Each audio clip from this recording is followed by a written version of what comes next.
हिंदू धर्म कथाओं के अनुसार ये कहा जाता है कि हनुमान जी जैसा बलवान और शक्तिशाली योद्धा कोई दूसरा नहीं था। जी हाँ, ऐसा कहा जाता है कि भगवान हनुमान जी के पास शक्तियाँ अपार थी। रामायण में भी उनकी शक्ति और भक्ति के गुणगान गाए हैं।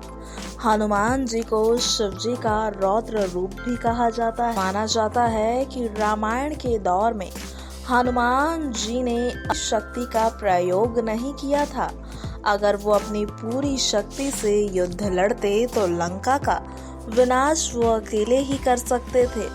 अन्य देवताओं के विपरीत हनुमान जी उन चुनिंदा लोगों में से थे जिन्हें अमृत वरदान प्राप्त हुआ था।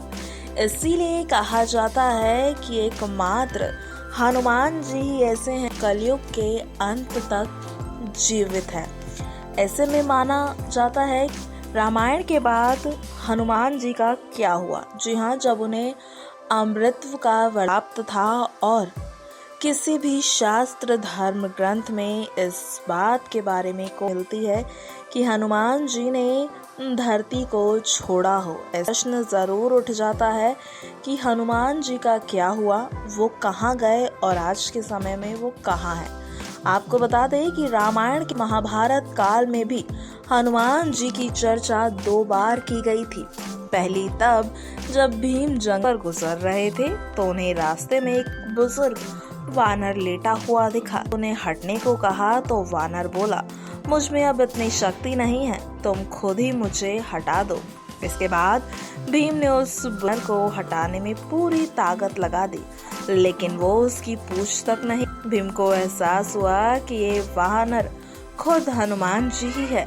की मांग पर हनुमान जी ने अपने असली रूप में उन्हें दर्शन दिया। उन्होंने भीम को अपनी ताकत का घमंड छोड़ने और फिर वो वहां से चले गए।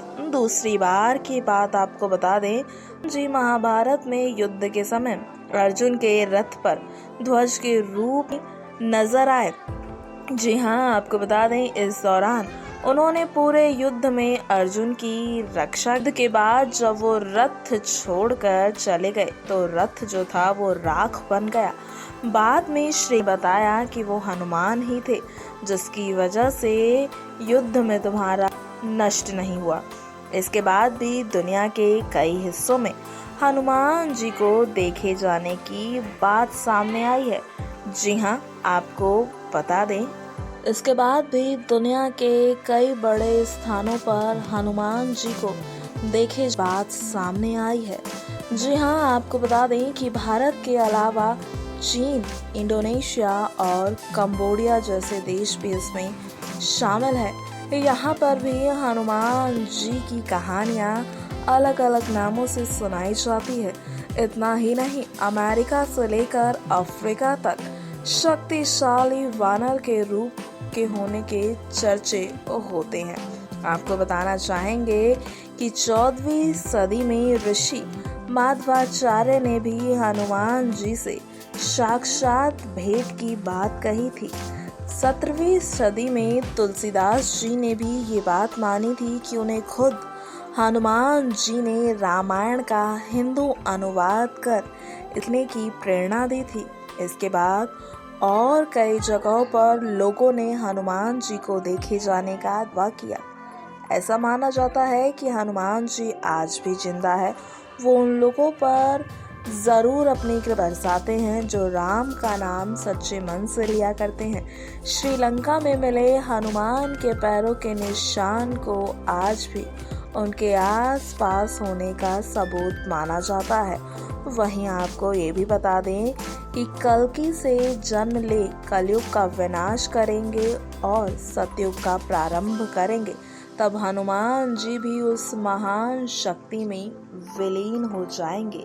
तो ये थी पूरी कहानी कि आखिरकार रामायण के बाद हनुमान जी कहाँ गए। रामायण और महाभारत खत्म होने के बाद भी हनुमान जी के कई वर्णन मिलते हैं। आशा है आज की कहानी आपको बेहद पसंद आई होगी। इसी तरह की और वीडियोस पाने के लिए चैनल को सब्सक्राइब करना बिल्कुल ना भूलें। नेक्स्ट 9 स्पिरिचुअल से आर्थिक रिपोर्ट।